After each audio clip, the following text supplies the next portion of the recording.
Today being, what is the date today? Today is 12th of September the 12th, and I'm going to tell you the beginning story of Lenny Sharp, where he joined our family. And this is the very beginning. I was in the military in South Korea. Fortunately, I was able to get my wife over there, and the way I did so, I traded her time off for 6 months. I offered that she would volunteer her time working in the orphanage for 6 months. In exchange, they would fly her over there on a charter flight and bring her home on a charter flight. So she was working in the orphanage, and I am, of course, in the military. And then one day, I get an exciting call from his mother. It says, a real cute little boy came in this afternoon. His mother brought her to the orphanage, and could we bring him home? And of course I said, yes, go ahead and take him home. We only lived a few blocks from the orphanage. So she took this cute little boy home. And we decided, since I only had 3 months left in the military, we had to work fast to get all of his adoption papers taken care of so he could be ready to come home when I came home. And the surprising thing is, his mother, who had left him there, a week later came back to the orphanage riding in a Jeep with a sergeant, and she had decided to bring her little boy back and not put him up for adoption. However, when she found out that he already was in a family, she changed her mind and decided to leave him up for adoption. But Lenny did not even spend one night in the orphanage. He came right straight from his mother to our home, and we lived a few blocks from the orphanage at that time. And 3 months later, the amazing thing, when I got out of the military, I was able to fly back to the United States in an airplane rather than taking a troop ship, only because I was escorting my adopted son. Other than that, I would have had to come home in a troop ship. So flying home, but the thing that today is hard for me to understand, I had no control as to when the military was going to fly me home. I had absolutely no control of that. And I certainly didn't have any control as to when my wife was going to be able to fly back on a charter flight with the adoption program, because she flew home escorting children on the charter flight. On the way home from the military, we had engine problems, and we laid over for one day in Hawaii while they repaired the engine. And then we flew from Hawaii on to Oakland, California. My wife was flying in the charter flight, and they went through the northern route, and she arrived in Eugene, Oregon, and then caught a Greyhound bus to Oakland, where we were going to hook up and go on to Merced, California, where her parents lived.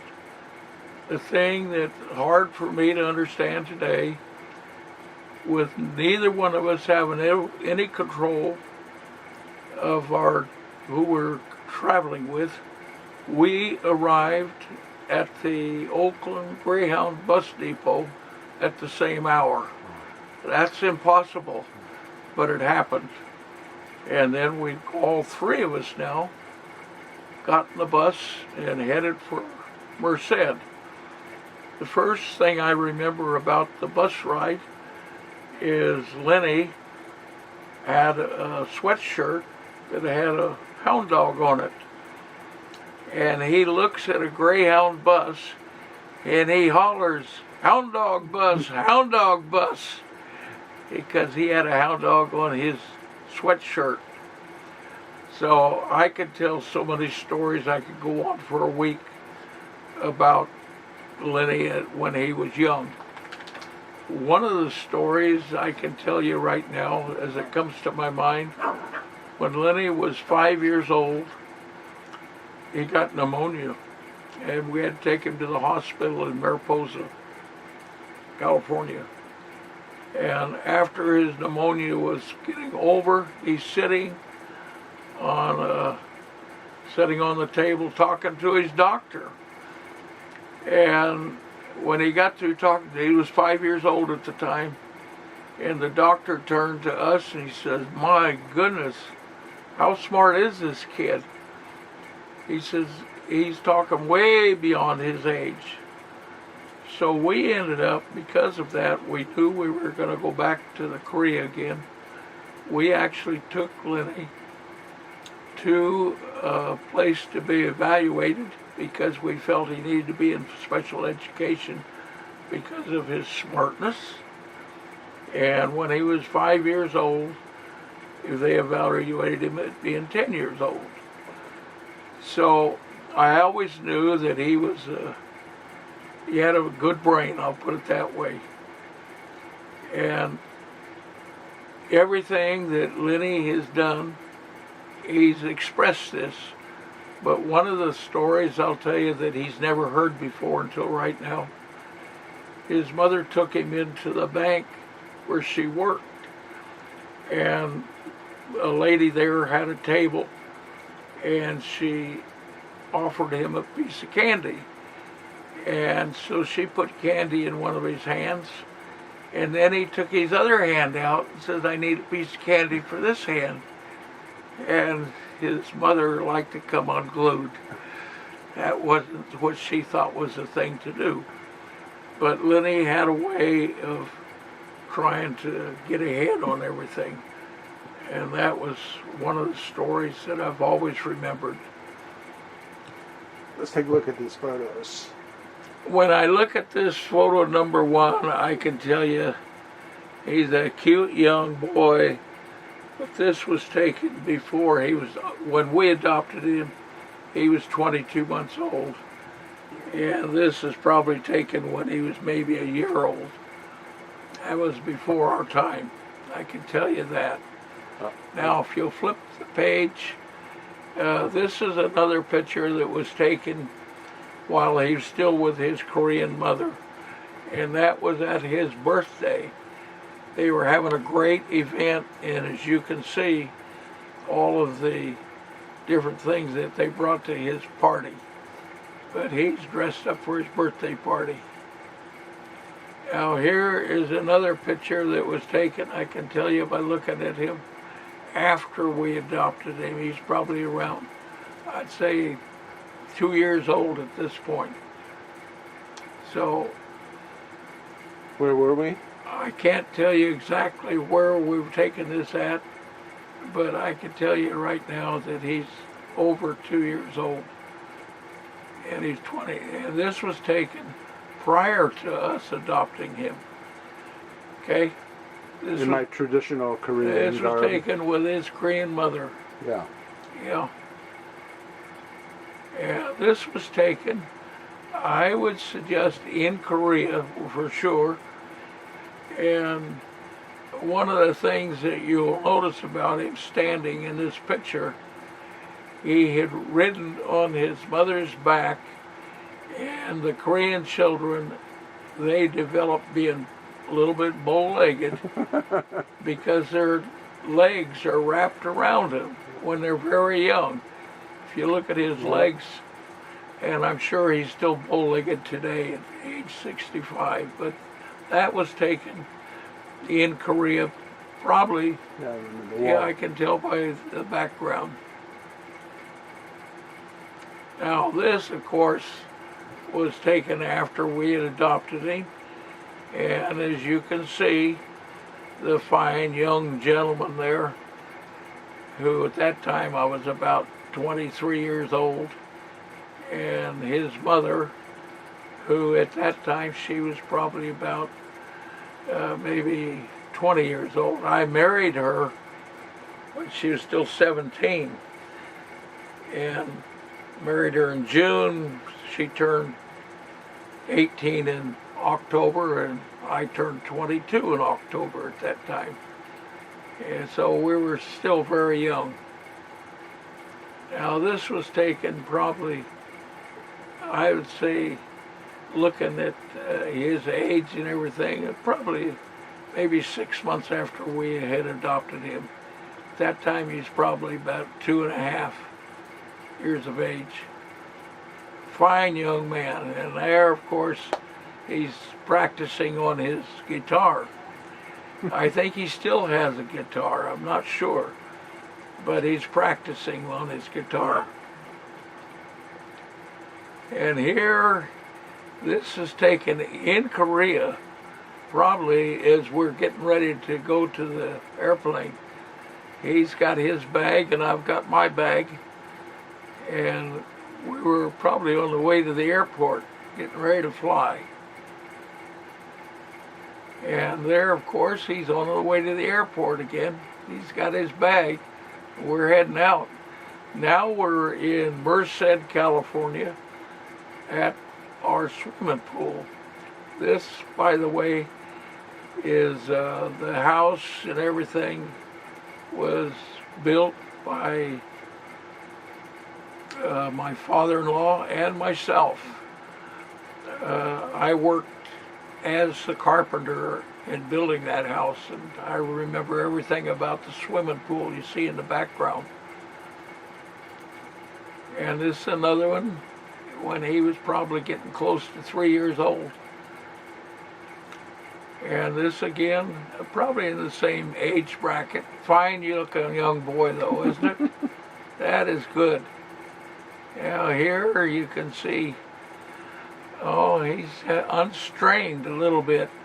He doesn't have a happy look on his face. Now he's a young boy with a cowboy hat.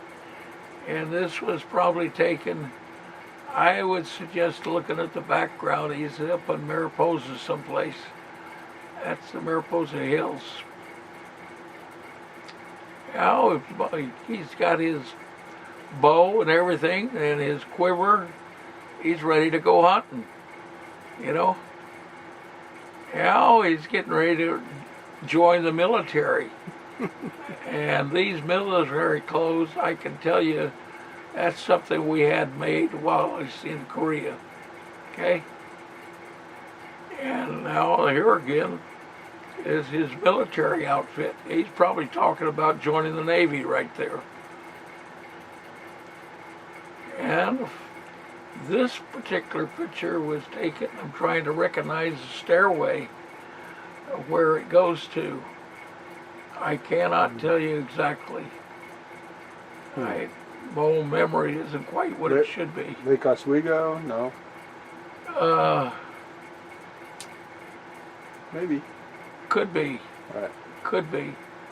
Well, he's got his young sister, so at this point, I would suggest that when we adopted Tina, she was about 2 years old, and Tina's about 2 years younger than Lenny. And that was probably taken... No, she was 4 years younger than me. Huh? I think she was 4 years younger. She could be 4 years younger. That was in Korea. Huh? This was taken in Korea? That, I would suggest, was taken in Korea, yeah, when I look at the background. Okay, well, why don't you tell the story about how Tina came to be in our family? Yeah, I can do that. While we're looking at Tina's picture, this is really interesting.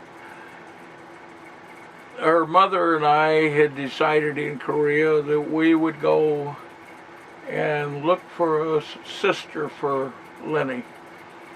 And we put the word out that this is what we were doing. This is how you do things in Korea.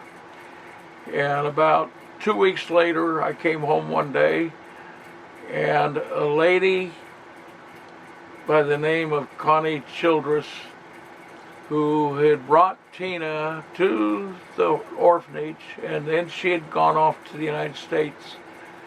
And when she came back to the orphanage and looked at Tina, she was wasting away.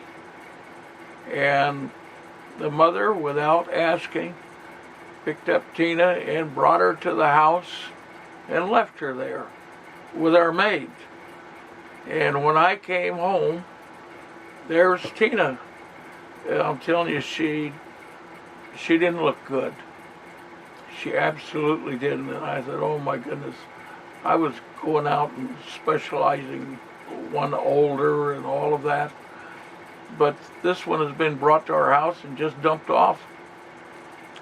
So, Tina was in very bad shape. She had amoebic dysentery, and we ended up taking her to Korean doctors almost daily. And I carried Tina around in my car everywhere I went.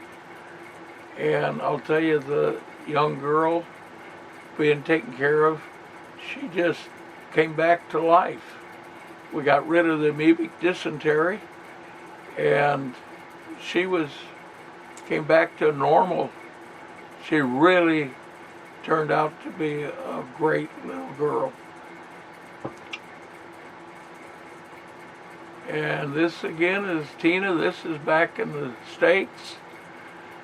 This is in the Korea. at the club, right? This was, we belonged to a foreigners club in Korea, and that's a swimming pool. No, it's not. Is that next to the swimming pool? Yeah. So do you remember that Tina wouldn't look at anybody, and I was the first one she would look at? Do you remember that? Yeah.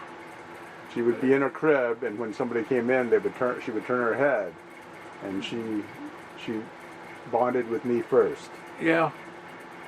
So anyway, she was a good little girl, and of course, as Lenny is always a good little boy. Okay. It was great raising these two. Never a negative, always a positive. So, thanks for that look back. That was very, very interesting. I heard some things I hadn't heard before. Well, that's good. So, we're having our visit here. We're catching up on some old memories. Is there anything else you'd like to say to wrap this little segment up? Oh, none other than I took Lenny out on the golf course when he was 12 years old. And he got starting his golf career when he was 12. And he played golf with us at that age.